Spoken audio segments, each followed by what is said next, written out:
You are now listening to the Heroes for Sale podcast. Whether you are a new collector or a seasoned pro, on a daily basis, I cover topics to help you grow your hobby knowledge and strategies to make you money in the market. What's up, everybody? Welcome back to the show. My name is Adam. I am your host. So on today's episode, I am going to be talking about a recent release of a product that I am surprised that I'm surprised that it's not as popular as I thought it would be. Actually, no, I'm surprised of the reaction that I'm getting. I thought it was either going to be very popular or people were just not going to care. But it seems like it's not even that people don't care. They're bringing up the fact that they don't care, and that I don't know. It's a weird one. So it's the WNBA Prizm product. So I have posted about it a couple times. I posted about it on release day, and there was a podcast that I came out with in June where they released it, and I talked about being excited for it, and then probably, I don't know, at some point last month, I recorded a podcast where I talked about just women's sports in general, and the reaction that I've seen from people is that they either love the product. I've seen a lot of people really love it the same way that I do, or people just, I don't know, it seems weird that people just, it's like they don't want the product to do well. And I don't think that, and obviously there are the jokes, like there's the funny Family Guy joke, which I think is funny. I'm not going to say it's not a good joke, where they talk about, they were talking about the WNBA, and they were just like something about, I'm going to butcher the joke here, but I'm going to kind of explain it. He goes, they were like, and that's the game. The score was 20-20 or something, and it's like that's really going to disappoint the fan in the stands. And they pan to one fan in the stands, and it was a funny joke. I thought it was fine, and that's but I think that's like the joke that people think is real, and I think people are underestimating. They're underestimating women's sports in general. Like, I talked on the podcast about like tennis, soccer, and basketball as being three sports that I see are going to make kind of a comeback. Not really, yeah, a comeback. And they're going to be more popular than they are now. And, you know, and I don't begrudge anyone for thinking how they think about this product. Like, if on the surface of the product and the sport and the concept in general, I can see how people wouldn't think this is going to be a popular product. Like, if you haven't followed the NBA at all, it's not similar with soccer, where if you haven't followed soccer at all, you have no idea why anybody would be interested in the products.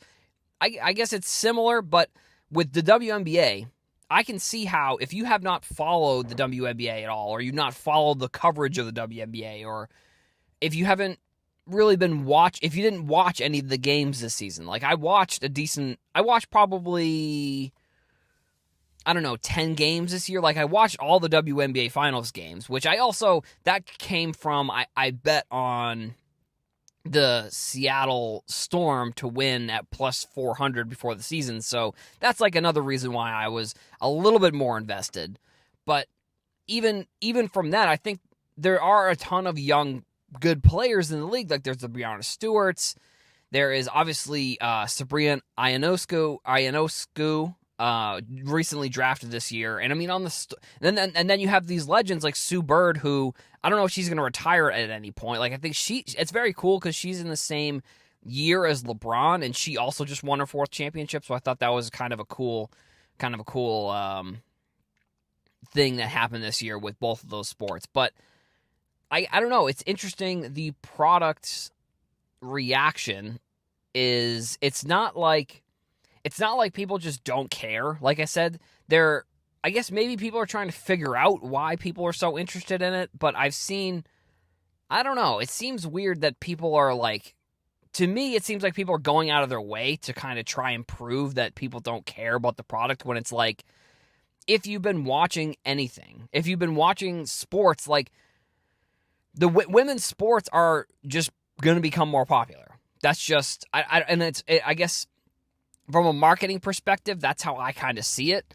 I see women's sports becoming more popular for a multitude of different reasons, because I think if you've been watching the news at all, if you've been watching any type of media stuff, you've seen that there are going to be opportunities for groups of people, and I think women's sports are in this group, where they're going to be getting more opportunities because people feel like they haven't been getting the opportunities that they deserve. And I think it does stem from the conversation in sports, at least. I'm going to go back to sports here. It stems from the conversation where people kind of compare they compare the salaries of these players. And I think everybody's number one argument to that is going to be, well, they don't get as many viewers. And I think that may be a fact, but I think also what ends up happening is it's more of a long-term thing where good players who, and this is me speculating, I don't think this is like a fact, or I don't know if this is correct or whatever, but this is kind of how I think about it, that the women who are maybe in high school who are good basketball players, and actually I probably talked about this on the other podcast that I did, where I talked about women's sports. They look at sports not as a way to make money the way men's sports are. They just look at it as like a way to continue to do what they like. So you see any WNBA player is in the WNBA for the game. Like, they're not in this for the money. Like, sure, you probably, if you are a good WNBA player, you probably can live like a modest life, or like even you probably can live like a above average to good like housing and stuff. Like, it's obviously, if you're above average, you're going to get a higher salary than someone who is, I don't know, working in some mid-level tier marketing position or some like random position within corporate America. But like, if you look at Sue Bird's salary versus LeBron James's salary, LeBron James is making 100 times, and I don't think that's the exact number, but 100 times what Sue Bird is making. So it's like, why would someone in a position that has the opportunity to maybe make it to the WNBA, why would they look at it and they say, even if I get to the apex, even if I get to the best of the best within this sport, why would I want to continue to play unless I completely love the game? Why would I do that? Because it's like, you're not, like, and like I said, I'm not putting it past the fact that I still think the salary of a WNBA player is still going to be much higher than somebody who's just in corporate America, like, depending on the position, where obviously depending on where you are. But I think somehow, and I know that people will say, well, and I had a conversation with somebody who brought up the ticket sales and the TV ratings. And first of all, ticket sales, I don't think that's as valid a point this year specifically, because the growth we've seen in WNBA this year has been much higher, in my opinion, than it had been in past years. Like, from this season, we saw, I think, a lot more growth in the league than we had in previous years. And then they also played their whole season in a bubble. So to say that the ticket sales would have been the same, I just don't think that's correct from this upcoming season. Like, the WNBA, they played 100% of their season in the bubble in Orlando. So ticket sales, it's hard to kind of use that as an argument, which, like I said, I think it's a point that, like I said, if you aren't really following the league, you may or may not have even known that they didn't play any games outside of this bubble. Like, you may not have known that this was actually, they played a full season down in Orlando. Like, they had the draft, and then they had the offseason, and they were about to start their new season, and then things kind of went south with Corona and everything. And then the other point that was brought up to me was going to be TV ratings, which I don't think TV ratings are as important as people are making them out to be, because I just don't think people are watching TV the same way that they used to. Like, I think it's and I guess you could look at it at both sides. You could look at it and say, well, there's thousands of channels and people aren't watching them, so TV ratings do matter more because people are choosing to watch this one thing. But then at the same time, you could say, well, yeah, but they're choosing to watch a thing, but like how much of that time is actually spent on their phone? Like, because the whole point of TV ratings is to help advertisers to sell TV commercials. But if people aren't watching the commercials, then like why do the TV ratings even really matter? Like maybe you're talking in-game, but no one's watching an in-game commercial or an in-game advertisement on the floor or on a jersey or somewhere in the stadium and really using that to influence their buying process or their buying reasoning. And like I said, there's nobody is watching commercials. Everyone nowadays has a smartphone, and as soon as the commercials come on, as soon as the game stops, people are grabbing their phone. And for me, half the time, I'm not even really watching the game either. I'm on my phone, either on Instagram or doing whatever. So I think those 2 points aren't as strong, and I could see going into, and I think ticket sales for the next few years are not going to be what they were. And I think that the WNBA, I think what's going to have to probably happen is there's going to have to be some sort of investment in the league that gets players more money, because I think they deserve it. Because like I said, if you look at the players that are playing, they're not in it for the money at all. Like, they're in it because they love playing basketball. Because the money isn't a reason. The money in the WNBA, sure, like I said, I've given the reasons. I've given the counterpoint to players aren't playing for the money. But I think there's going to have to be some sort of investment. And I think realistically, brands and companies are going to have to start to realize that, like, I think people are going to start watching these games a lot more. And I don't want to hear about that the games aren't as good as the NBA. Like, I think I don't think people are, no one is going to watch a WNBA game and be like, yeah, I like this more than the NBA because of how well they play. Like, that's just not, and that's no offense to the players, because in their game, these players are the best of the best. But if you're comparing it to the WNBA, it's not going to be, and good, I think, is good's maybe subjective. Like, it depends. Like, if we're saying the NBA is good, like, that's maybe a baseline for this conversation. But also with this WNBA product, it's the first Prizm product, and it has one of the most exciting rookies maybe in WNBA history. Like, it has the number 1 pick who was the best college. And the statistic that I saw, that Sabrina was the first NCAA player, not just women's NCAA player. She's the first NCAA player with 2,000 points, 1,000 rebounds, and 1,000 assists in this last season. And I think she had the most triple doubles in NCAA history, or maybe it was women's NCAA history. But I know the 2,000 points, 1,000, and 1,000. That was the first time that's happened in NCAA history, not just women's, in NCAA history. So she is one of, now the New York Liberty are like pretty bad. So this is like if Zion went and played, like, I don't know, for like the Knicks, maybe. I guess maybe that's kind of a good comparison, because like the Knicks are pretty bad and they're still pretty bad. It's this past season, if maybe who's the number 1 pick? Minnesota, which it's strange because it feels like I'll get into that, actually, a conversation a different day with the NBA draft and the NBA outlook in general. But so this Prizm product is going to have the first Prizm cards for these players. I also think I use this as a barometer to how important I think a product, or how important I think something is going to be in the future. You want to look at where the card company is investing their money, because the card company has foresight. They have foresight into what they think is going to be popular in the future. And Panini is using their biggest product for this league, not for anything, not to promote, but they're using their biggest product, their biggest IPO.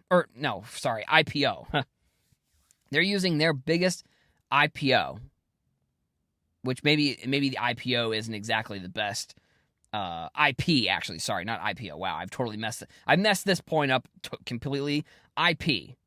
They're using their most important brand within their company for these players to have this product. So you're seeing, and any of the players that are in the WNBA, like, this is the first time. So it's like Sue Bird's getting her first Prizm card. Now, I think if we're getting into this first conversation, I think that the product in general is going to be more important than specific players. Like, the rookies, I think, will be important, but I think when we get into, like, it's Breonna Taylor's, or not, Breonna Stewart's, excuse me, that was a brain mess up there, because they were, and that was another reason why I think this is an important, and the Breonna Taylor thing, it's not even, I can't even really get into that thing because it's totally messed up and ridiculous what happened to her. And they did a lot of social justice type actions with her during this season. Like, they all had her name on their jerseys. So sorry, Breonna Stewart, who was on the Storm, who now is who actually is a 95 in 2K. That's another thing. They've started including WNBA players in 2K, so that's another reason why, I think. But so, like, the Breonna Stewarts and the Sue Birds, I think. Well, Breonna Stewart's a little bit younger, but the, like, Sue Birds, like, their first Prizm card, I don't know. We're going to have to see 5 to 10 years of this product coming out to really, for the first Prizm card of these players to really be more important. Like, I think Breonna Stewart, she has a card from 2016, I believe, because when I was doing a little bit of research on the championship team, there's a couple players that are younger. There's a couple players that are from 2015, and then obviously Sue Bird. I think she has a card. Her card's actually interesting because her card, I think, is from 2002, 2003, and she's actually one of the only stars of this league that has a rookie card from her specific rookie year.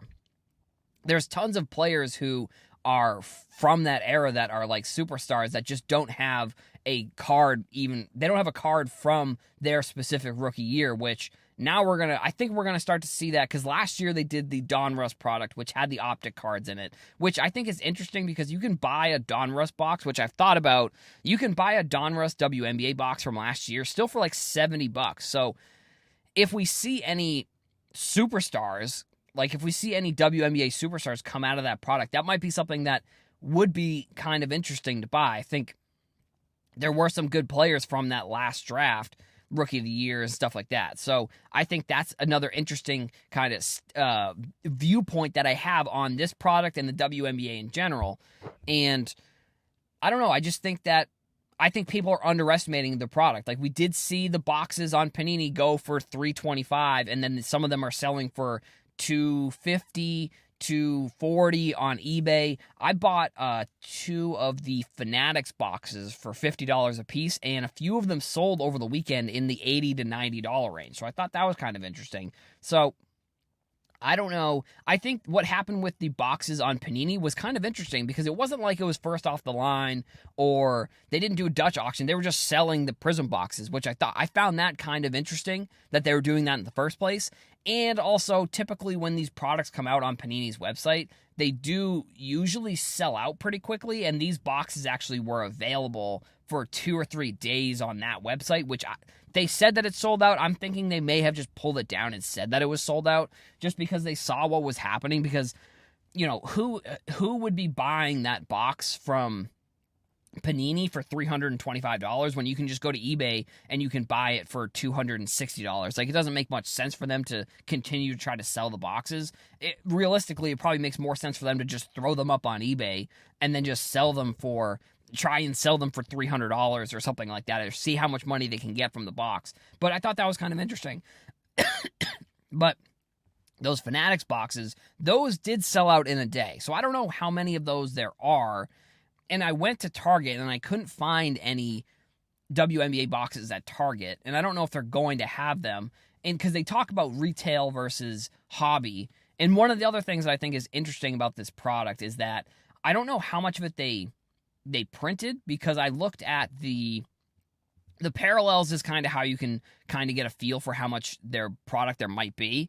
And when you look at the if you look at the amount of parallels that there are for this product, there's only really like 4 or 5 main parallels, where if you look at like Prizm WNBA, there's like 20 to 30 parallels. So I think that kind of is a little bit telling on how much product is actually even out there. So I would be interested, I don't know when people are going to start sending these cards into PSA. I don't know how you can find an exact print run or anything of how much product there is. But it is definitely going to be a lot less than the Prizm regular Prizm NBA. So I'm excited. I don't know. I'm not sure what I'm going to do, if I'm going to open the boxes or if I'm going to sell the boxes. We'll see what I want to do with those when I get them in. I don't know when they're going to ship. I got to check my email, see when they said the release or when the ship date is. But so that's all I've got for today's episode. So I want to thank you all for listening. Thank you for leaving reviews on iTunes. I've gotten a couple in the past few weeks, so thank you very much. I really appreciate that. Thank you for subscribing on iTunes. If you want to follow on Spotify, that would be phenomenal. Or if you want to follow on any of the social medias, Twitter, TikTok, Instagram, YouTube, Reddit, that would be great. Thank you all for listening, and I'll see you in the next one.